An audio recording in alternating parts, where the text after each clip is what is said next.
Hello everyone, this is MS Manas and today I welcome you all in the study plan 2.R। देखिए आज हम constitution की अगली class जो है वो लेने जा रहे हैं जिसमें हम बात करेंगे फीचर्स ऑफ इंडियन कॉन्स्टिट्यूशन। आगे बढ़ने से पहले मैं आपसे ये बता दूं कि थोड़ा सा हम बात कर लेते हैं जो पिछली रिक्रूटमेंट्स हैं जैसे GKPSI और FAA। तो इनमें जो करप्शन के मामले और जो एलिगेशंस आगे आ रहे हैं हम सबको उसके बारे में आवाज़ उठानी चाहिए। ऐसा नहीं है कि जो स्टूडेंट्स इन एग्ज़ाम के रिलेटेड हैं वही इस बारे में आवाज़ उठाएंगे।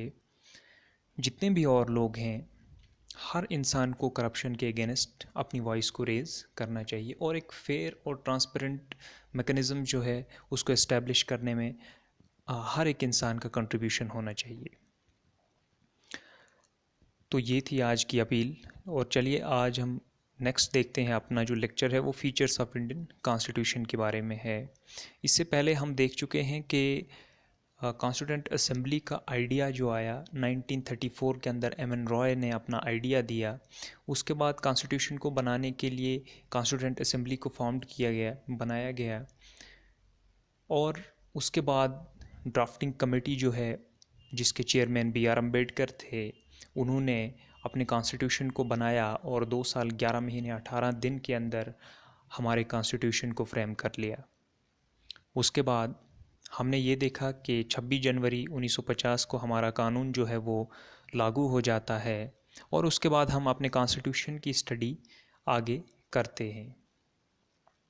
कॉन्स्टिट्यूशन की स्टडी में सबसे पहले हम देखते हैं पार्ट्स और आर्टिकल्स को, उसके बाद हम शेड्यूल्स ऑफ कॉन्स्टिट्यूशन को देखते हैं और उसके बाद कुछ और भी जो इम्पोर्टेंट चीज़ें हैं कॉन्स्टिट्यूशन के अंदर हमने उनको डिस्कस किया।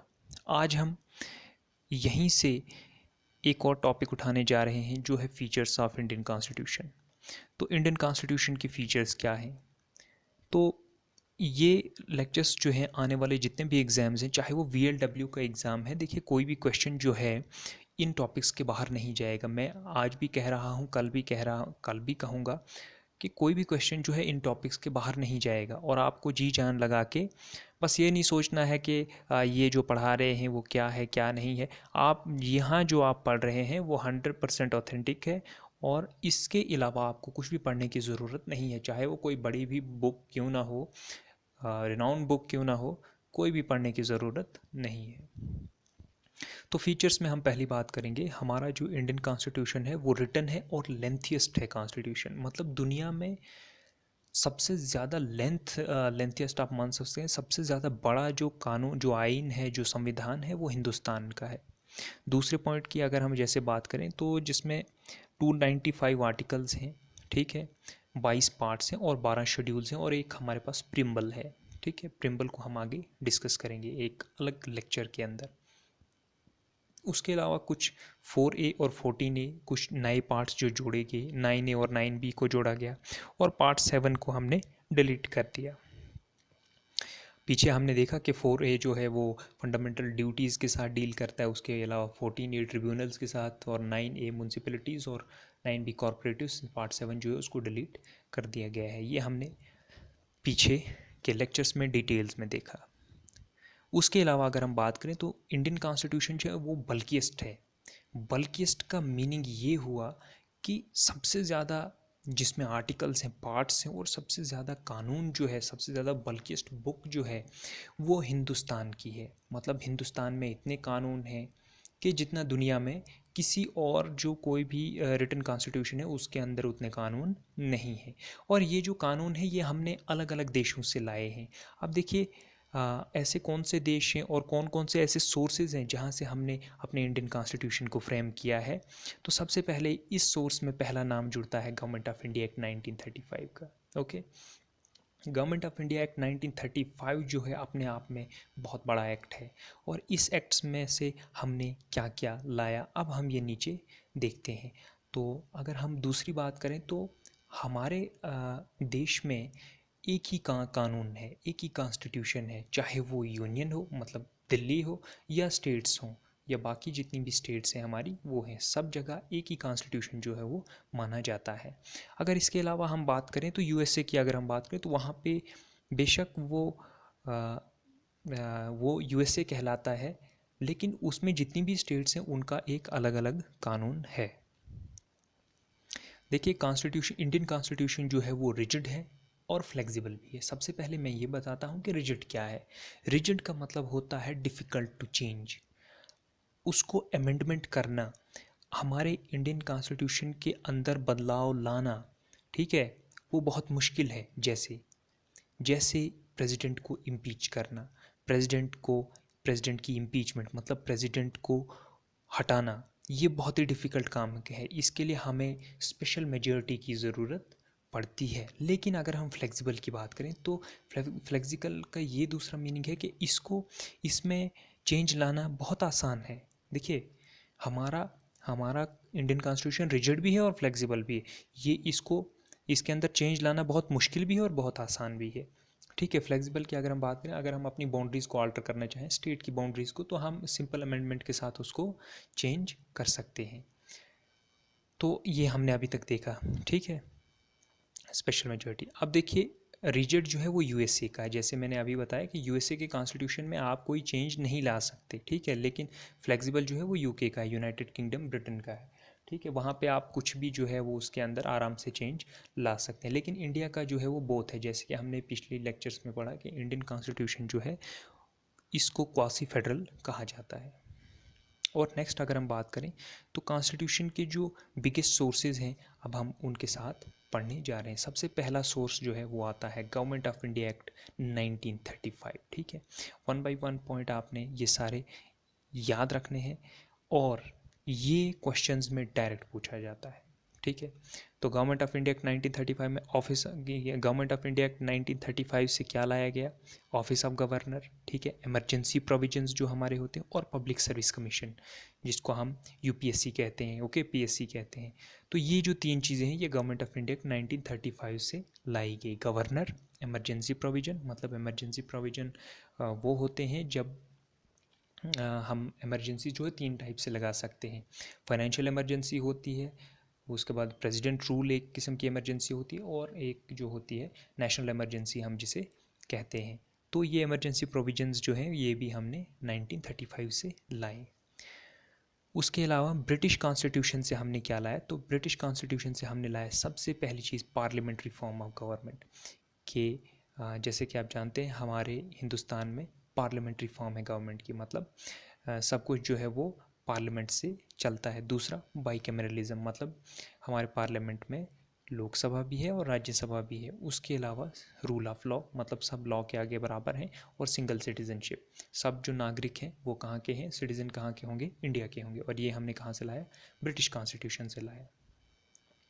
तीसरी चीज़ अगर हम बात करें तो यूएसए से हमने क्या लाया, यूएसए के कॉन्स्टिट्यूशन में से हमने क्या लाया है, तो वहाँ से लाए हैं हमने फंडामेंटल राइट्स लाए हैं, ठीक है, जो हमारे बुनियादी हक हैं वो यूएसए के कॉन्स्टिट्यूशन से लाए हैं।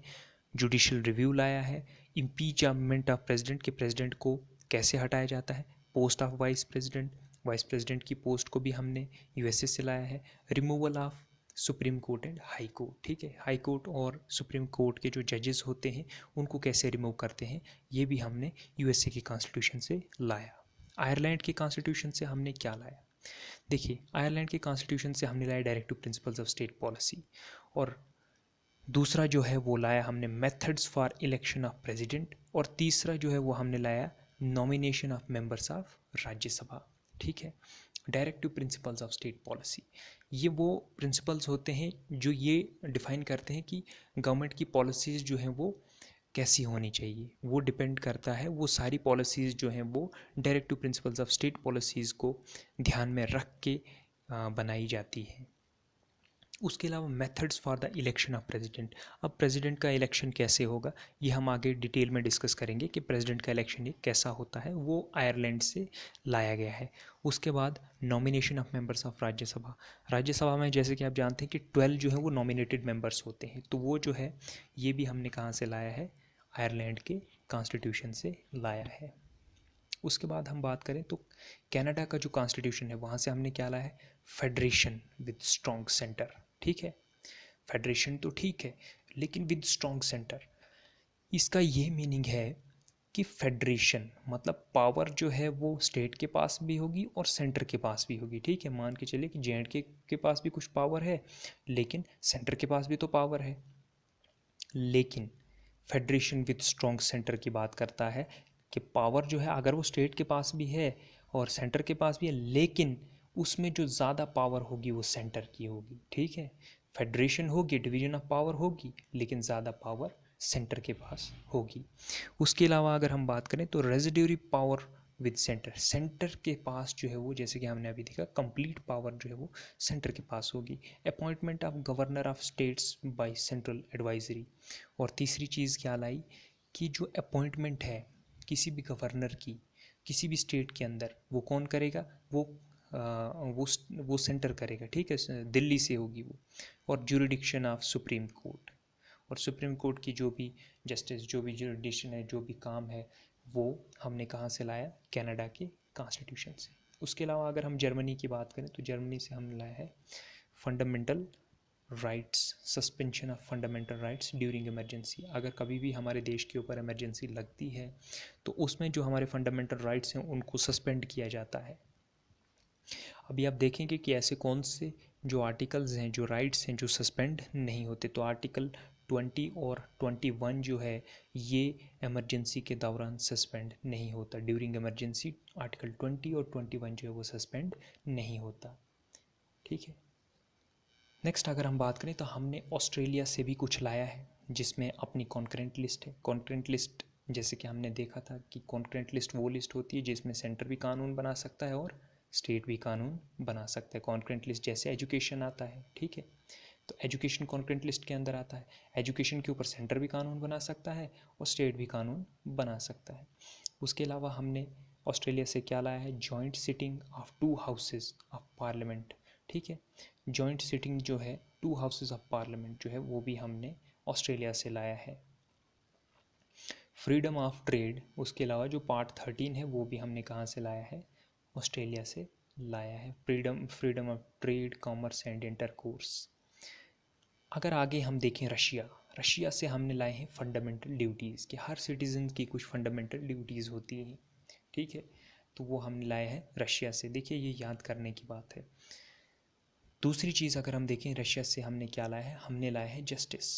ठीक है, और वो जस्टिस कौन कौन सा है, सोशल, इकोनॉमिक और पॉलिटिकल जस्टिस, ये हमने लाया है रशिया से। फ्रांस से हमने क्या लाया है, हमने रिपब्लिक लाया है, इक्वलिटी लाया है, लिबर्टी लाया है और फैटर्निटी लाया है। उसके अलावा अगर हम साउथ अफ्रीका की अगर हम बात करें तो साउथ अफ्रीका से हमने लाया है प्रोसीजर ऑफ अमेंडमेंट, क्या है, कानून में बदलाव, कॉन्स्टिट्यूशन में हम किन किन तरीक़ों से बदलाव कर सकते हैं। उसके अलावा अगर हम देखें तो election for the members of Rajya Sabha, ये भी जो है ये हमने कहाँ से लाया है, साउथ अफ्रीका से लाया है कि जो मेंबर्स ऑफ राज्यसभा है उनका इलेक्शन कैसे किया जाएगा, क्या प्रोसेस रहेगा। अगर हम जापान की बात करें तो यहाँ से हमने लाया है कि कानून हम कैसे बना सकते हैं। ठीक है, और अब हम देखते हैं ऑस्ट्रेलिया। उसके बाद देखिए अब हम नीचे देखते हैं कि federal system with unitary basis. आप देखिए फेडरल फीचर्स और यूनिटरी फीचर्स क्या होते हैं। सबसे पहले आपको ये पता होना चाहिए कि फेडरल क्या होता है और यूनिटरी क्या होता है। फेडरल के जैसे ही हमने देखा था कि फेडरल जो होता है जितनी पावर सेंटर के पास है उतनी स्टेट के पास भी होनी चाहिए। ठीक है, जितनी पावर दिल्ली के पास है उतनी जे.एंड.के के पास, हरियाणा, हिमाचल, मेघालय, ठीक है, तमिलनाडु, गुजरात, सबके पास जो है इक्वल पावर होनी चाहिए। इसे हम फेडरल सिस्टम कहते हैं। लेकिन यूनिटरी सिस्टम क्या होता है, जो कंप्लीट पावर है वो सेंटर के पास होगी। मतलब मान के चलिए कि पूरा जो देश है वो सेंटर से कंट्रोल होगा, जो दिल्ली से कंट्रोल होगा। ठीक है, तो अब हम देखते हैं कि क्या हमारा इंडिया जो है क्या वो फेडरल है या यूनिटरी है। तो इसको डिफाइन करने के लिए कुछ फीचर्स हैं कि हम कैसे बता सकते हैं कि जी इंडिया जो है वो फेडरल है या यूनिटरी है। तो इसके लिए कुछ प्रोसीजर्स हैं, कुछ फीचर्स हैं। अगर ये फीचर्स सेटिस्फाई करते हैं तो हमारा जो है वो फेडरल है, और अगर ये सेटिस्फाई यूनिटरी की करते हैं तो हमारा यूनिटरी है। देखिए वन बाय वन देखते हैं। क्या फेडरल फीचर्स देखते हैं। टू गवर्नमेंट, क्या हमारे इंडिया के अंदर दो गवर्नमेंट्स हैं? जी हाँ हैं। एक से स्टेट की है और एक सेंटर की है, ठीक है। तो ये तो पहला हो गया। डिवीजन ऑफ पावर, क्या डिवीजन ऑफ पावर है? हाँ बिल्कुल है। सेंटर जो है वो भी कानून बना सकता है और स्टेट जो है वो भी कानून बना सकता है, ठीक है। क्या हमारे देश में रिटन कॉन्स्टिट्यूशन है? क्या लिखा हुआ कानून है? जी हाँ बिल्कुल है। क्या सुप्रीमेसी ऑफ कॉन्स्टिट्यूशन है? हाँ है बिल्कुल। कानून जो है वो सबसे बड़ा है। क्या रिजिडिटी ऑफ कॉन्स्टिट्यूशन है कि आप जो है वो कानून को कभी बदल नहीं सकते? ये भी है, लेकिन उतना नहीं है। क्या इंडिपेंडेंट जुडिशरी है? कि इंडिपेंडेंट जुडिशरी, कि जुडिशरी जो है तो हमारा जुडिशियल सिस्टम जो सुप्रीम कोर्ट है उसके ऊपर किसी का भी दबाव नहीं होना चाहिए, वो बिल्कुल फेयर डिसीजंस देता हो, बिल्कुल सही फैसले देता हो, ठीक है। तो क्या ऐसा है? हाँ बिल्कुल है। देखिए ये है फेडरल। तो क्या इंडिया एक फेडरल है? हम कुछ हद तक कह सकते हैं कि इंडिया एक फेडरल है। अब हम दूसरी तरफ देखते हैं। अब हम दूसरी तरफ देखते हैं। देखिए, अभी हम इसका कंक्लूजन निकालें कि इंडिया फेडरल है या यूनिटरी है। यूनिटरी के फीचर्स की अगर हम बात करें तो स्ट्रॉन्ग सेंटर, क्या स्ट्रॉन्ग सेंटर है इंडिया के अंदर? हाँ बिल्कुल है। पावर तो बेशक स्टेट के पास भी है, सेंटर के पास भी है, लेकिन ज़्यादा पावर जो है वो सेंटर के पास है। इसीलिए यूनिटरी का पहला रूल जो है वो सेटिस्फाई करता है। क्या सिंगल कॉन्स्टिट्यूशन है? बिल्कुल है। क्या सिंगल सिटीजनशिप है? बिल्कुल है। फ्लेक्सिबिलिटी टू चेंज है? हाँ है बिल्कुल, हम आराम से चेंज कर सकते हैं। उसके बाद इंटीग्रेटेड जुडिशरी है? जी हाँ बिल्कुल है। इंटीग्रेटेड तो नहीं है, लेकिन हमारे यहाँ पे इंडिपेंडेंट जुडिशरी है। उसके बाद अपॉइंटमेंट ऑफ गवर्नर बाई, कौन करते हैं? Appointment of governor by all India IAS। जी हाँ ये भी है। और एमरजेंसी प्रोविजंस भी हैं, ठीक है। तो इन सब से ये पता लगता है कि इंडिया जो है वो स्ट्रॉन्ग, वो यूनिटरी वाइज है। देखिए यहाँ पे हम अगर फेडरल्स पे अगर हम बात करें तो दो गवर्नमेंट्स तो हैं, ठीक है ना। दो गवर्नमेंट्स तो हैं, लेकिन ज़्यादा पावर किसके पास है? सेंटर के पास है, ठीक है। ज़्यादा पावर किसके पास है? सेंटर के पास है। डिवीजन ऑफ पावर तो है, मतलब दोनों में पंजाब के पास भी पावर है, दिल्ली के पास भी पावर है, लेकिन ज़्यादा पावर किसके पास है? ज़्यादा पावर दिल्ली के पास है, ओके, मतलब सेंटर के पास है। तो यहाँ से भी ये पता लगता है कि ज़्यादा यूनिटरी है। रिटन कॉन्स्टिट्यूशन भी है, सुप्रीमेसी ऑफ कॉन्स्टिट्यूशन, रिजिडिटी भी है कॉन्स्टिट्यूशन की। तो यहाँ से ये पता लगता है कि जो आ, हमारा जो इंडिया है वो फेडरल है, लेकिन यूनिटरी वाइज है, ठीक है। हमारा फेडरल तो है, डिवीजन ऑफ पावर तो है, लेकिन ज़्यादा पावर किसके पास है? सेंटर के पास है। तो इसीलिए हमारे इंडिया को कहा जाता है फेडरल बट यूनिटरी वाइज, ठीक है। आप देखिए कुछ नोट्स है। Federal is not mentioned in the constitution. जो फेडरेशन है वो हमारे कानून में मेंशन नहीं है, ठीक है। फेडरेशन जो है हमारे कानून में मेंशन नहीं है, हमारे कॉन्स्टिट्यूशन में मेंशन नहीं है। केसी वियर ने कहा है हमारे कॉन्स्टिट्यूशन को क्वासी फेडरल, ठीक है। ये हमने पहले भी टर्म पढ़ी हुई है। मॉरिस जोन्स ने कहा है बार्गेनिंग फेडरल, ठीक है। और उसके बाद ग्रेविली ऑस्टिन्स ने कहा है कॉरपोरेटिव फेडरल, ठीक है। ये पॉइंट्स आपको याद रखने, डायरेक्ट क्वेश्चंस में, डायरेक्ट एग्जाम में क्वेश्चन पूछा जाता है। Parliamentary form of government as at centre and state. देखिए पार्लियामेंट्री फॉर्म ऑफ गवर्नमेंट की अगर हम बात करें सेंटर और स्टेट्स दोनों के ऊपर, presidential form, executive and legislative totally separated. सबसे पहले अगर हम बात करें तो पार्लियामेंट्री फॉर्म ऑफ गवर्नमेंट क्या है? देखिए जो एग्जीक्यूटिव है और जो लेजिस्लेटिव है वो टोटली सेपरेटेड है। अब एग्जीक्यूटिव कौन होते हैं? सबसे पहले हम लेजिस्लेचर की बात करते हैं। लेजिस्लेचर वो होता है जहाँ पे कानून बनाए जाते हैं, जैसे पार्लियामेंट है, ठीक है। पार्लियामेंट में कानून बनते हैं, लेकिन एग्जीक्यूटिव वो बॉडी है जो उन कानून को देश में लागू करवाती है, ठीक है। और ये दोनों काउंसिल जो हैं वो सेपरेट हैं। पहला पॉइंट क्लियर हुआ। दूसरा पॉइंट, पार्लियामेंट्री फॉर्म जो है वो एग्जीक्यूटिव और लेजिस्लेटिव जो है वो कॉपरेशन के अंदर है। ये वेस्टमिंस्टर मॉडल है, ठीक है। पहली चीज़ कहती है कि दोनों सेपरेटेड हैं, और दूसरी चीज़ कहती है कि ये दोनों जुड़े हुए हैं। अब यहाँ ये जुड़े हुए कैसे, इन्होंने ये कैसे कहा कि ये जुड़े हुए हैं? देखिए जो लेजिस्लेचर है उनको कानून बनाने में कौन मदद करता है? पीएम होते हैं और उनकी काउंसिल होती है, काउंसिल ऑफ मिनिस्टर्स होते हैं, ठीक है। लेकिन उसी कानून को देश में कौन लगाता है? यही पीएम और काउंसिल ऑफ मिनिस्टर्स जो है, यही एग्जीक्यूटिव का काम भी करते हैं। तो दोनों स्टेटमेंट्स अपने आप में ट्रू है।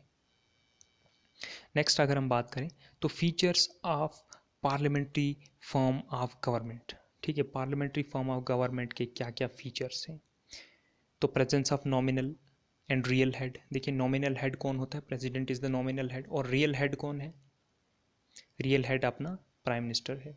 ठीक है, मेजॉरिटी पार्टी जो है वो रूल करती है, बिल्कुल करती है, जिसको मेजॉरिटी मिलती है, जो जिसको ज़्यादा वोट मिलते हैं, ज़्यादा सीटें मिलती है, वही रूल करेगी। कलेक्टिव रिस्पॉन्सिबिलिटी एग्जीक्यूटिव और लेजिस्लेचर की तरफ। ठीक है, जितना भी डिसीजंस हैं वो एग्जीक्यूटिव और लेजिस्लेचर लेगा, बिल्कुल लेगा। Membership of ministers in legislature. ठीक है, मेंबर्स जो होते हैं वो लेजिस्लेचर में होते हैं, बिल्कुल होते हैं, कानून बनाने में मेंबरशिप मिलती है मिनिस्टर्स को। लीडरशिप जो है वो पीएम की होती है सेंटर के अंदर, और सीएम की होती है स्टेट के अंदर। डिसोल्यूशन ऑफ लोअर हाउस को हम डिसॉल्व भी कर सकते हैं। तो ये कुछ फीचर्स हैं पार्लियामेंट्री फॉर्म ऑफ गवर्नमेंट के। देखिए अब हम नेक्स्ट चलते हैं। नेक्स्ट हम देखते हैं इंडियन पार्लियामेंट और ब्रिटिश पार्लियामेंट के बीच में डिफरेंस। ठीक है, देखिए इंडियन पार्लियामेंट जो है नॉट सॉवरन जुडिशरी। ठीक है, इंडियन पार्लियामेंट जो है वो सॉवरन नहीं है, मतलब वो खुद से फैसले नहीं ले सकता।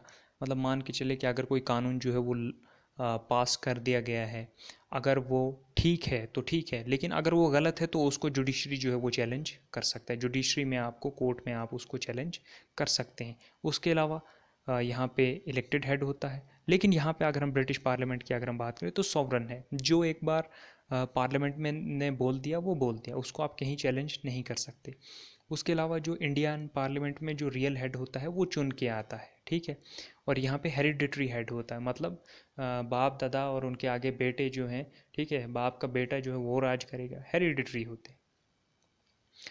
Blend to parliament sovereign UK judicial supremacy USA. उसके अलावा अगर हम बात करें तो जुडिशरी इंटीग्रेटेड होती है एंड इंडिपेंडेंट दोनों होती है। नो एग्जीक्यूटिव इंटरफेरेंस और सिक्योरिटी, कोई भी इसमें जुडिशरी के इसमें कोई भी जो है इंटरफेरेंस नहीं करता, कोई भी दखल अंदाजी नहीं करता।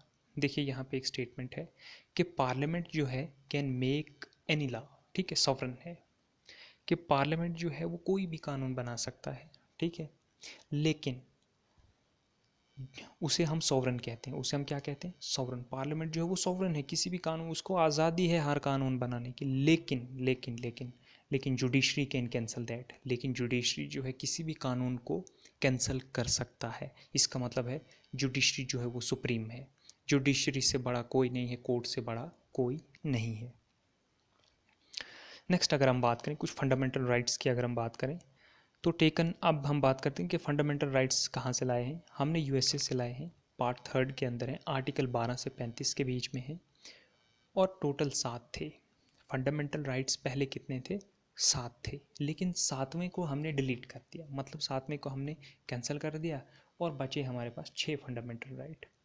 अब जो 7वां हमने कैंसिल किया है वो कौन है, वो है राइट टू प्रॉपर्टी।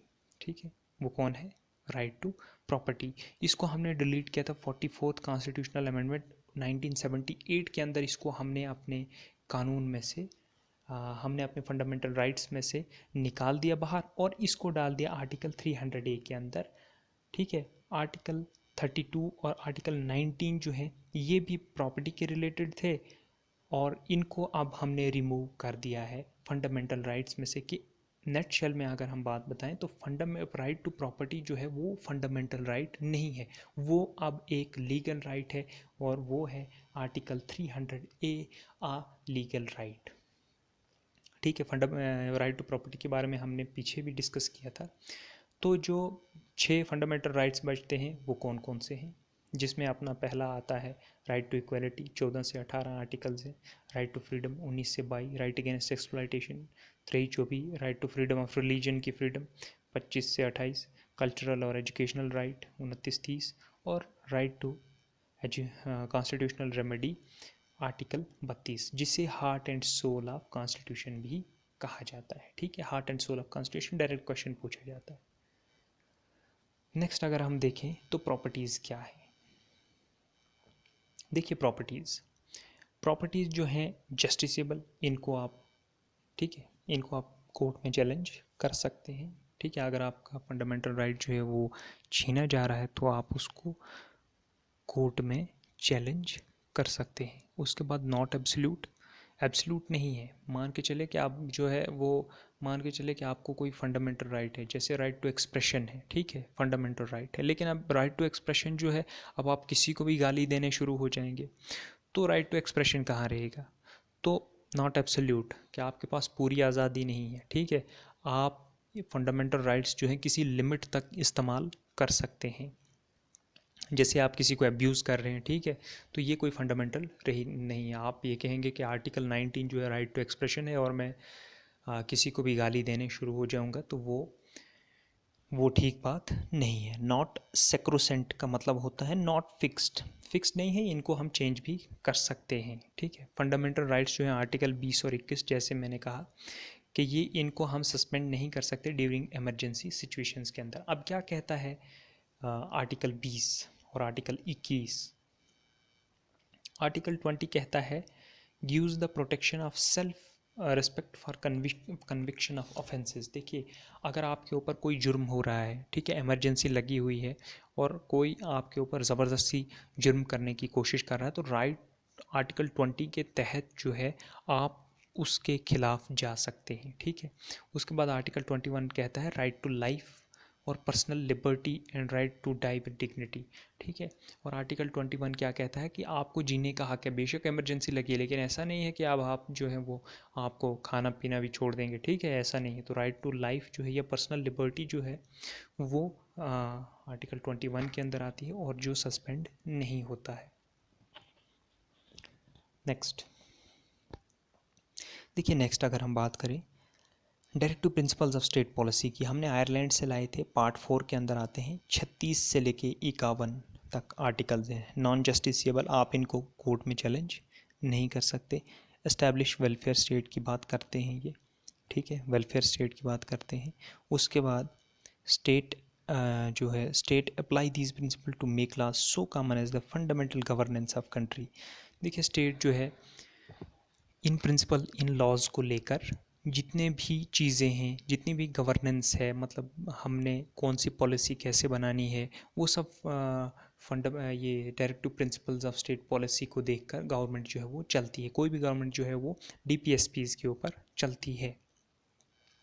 उसके बाद अगर हम बात करें तो फंडामेंटल ड्यूटीज़ जो है वो हमने रशिया से लाया, जिसमें पार्ट 4A के अंदर आते हैं। आर्टिकल 51A जो है वो डील करता है फंडामेंटल ड्यूटीज़ के साथ। और ये कब लाया हमने? 1976 के अंदर 42nd कॉन्स्टिट्यूशनल अमेंडमेंट के तहत। और 42nd कॉन्स्टिट्यूशनल अमेंडमेंट को मिनी कॉन्स्टिट्यूशन भी कहा जाता है।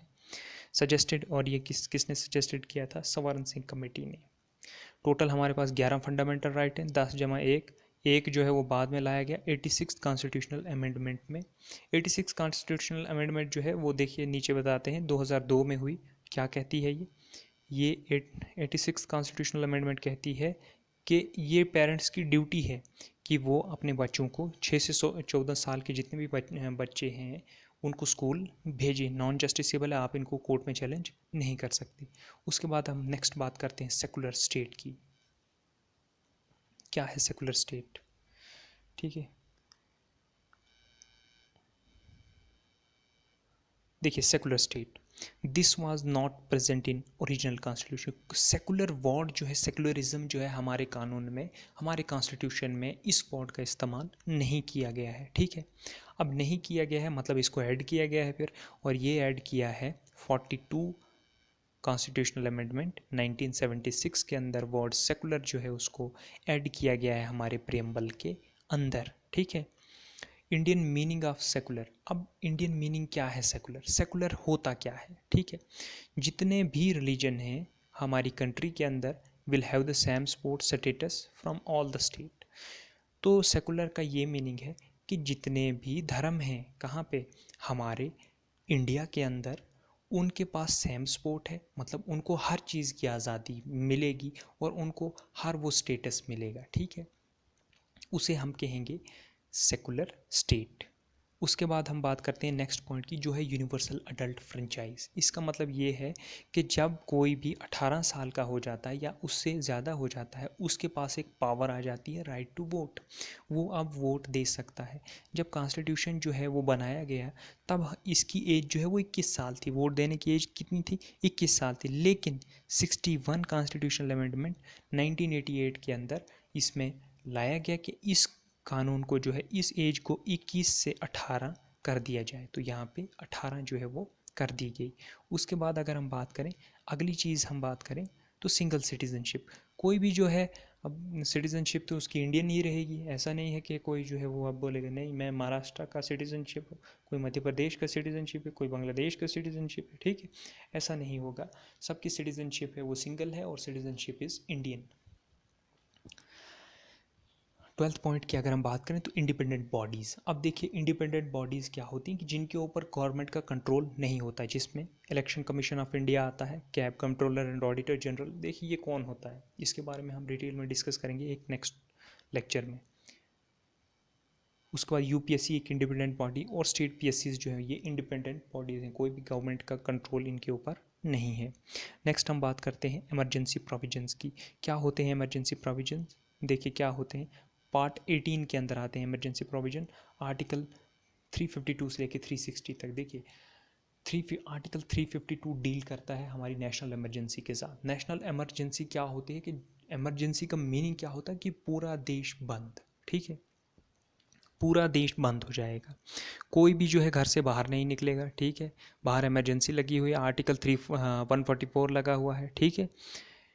इसका मतलब है 352 आर्टिकल। कितने किस्म की इमरजेंसी होती है? तो इमरजेंसी 3 किस्म की होती है। पहले हम बात करेंगे आर्टिकल 352 की। देखिए ये होती है नेशनल इमरजेंसी। उसके बाद आती है जिसे हम प्रेसिडेंट रूल कहते हैं, आर्टिकल 356 जो है उसे हम प्रेसिडेंट रूल कहते हैं या स्टेट इमरजेंसी भी कहते हैं, ठीक है। जब कोई जो है पॉलिटिकल पार्टी जो है गवर्नमेंट बनाने से, मान के चलिए कि कोई पॉलिटिकल पार्टी नहीं है, तो वहाँ पे हम जैसे कि हमने देखा है कि प्रेसिडेंट रूल जो है वो लग जाता है। और तीसरी है फाइनेंशियल इमरजेंसी, जो आर्टिकल 360 के अंदर आती है। मतलब हमारे देश की जो इकॉनमी है, अगर वो खस्ता हाल, वो गिरने की कगार पे है, तो हम जो है वो जो पूरे देश के अंदर जो है वो 360 लग सकती है, फाइनेंशियल इमरजेंसी जो है लग सकती है, जिसके तहत कोई भी जो है एक बेसिक लिमिट के बाद पैसा नहीं निकाल सकता। नेक्स्ट अगर हम बात करें तो 3 टीयर्स ऑफ गवर्नमेंट है, ठीक है। 3 टीयर्स ऑफ गवर्नमेंट है, जिसमें पहली जो है वो सेंट्रल गवर्नमेंट है। मतलब हमारे हिंदुस्तान के अंदर 3 टीयर्स ऑफ गवर्नमेंट है। पहले लेवल पे मतलब 3 लेवल की गवर्नमेंट है। पहली जो है वो सेंट्रल गवर्नमेंट है जो दिल्ली में है। दूसरी जो स्टेट गवर्नमेंट है, ठीक है, किसी भी स्टेट की गवर्नमेंट है, चाहे वो पंजाब हो, बिहार, उत्तर प्रदेश, मध्य प्रदेश, जम्मू कश्मीर, ठीक है। और तीसरी आती है एक लोकल बॉडी, जिसके अंदर आते हैं पंचायती राज और म्यूनसिपल काउंसिल्स, ठीक है, म्यूनसिपल कमेटीज आती है। वो आ गई थर्ड लेवल ऑफ गवर्नमेंट। तो आई होप आपको लेक्चर पसंद आया होगा। चैनल को सब्सक्राइब ज़रूर कर लें। मिलते हैं नेक्स्ट लेक्चर में। Goodbye, best of luck.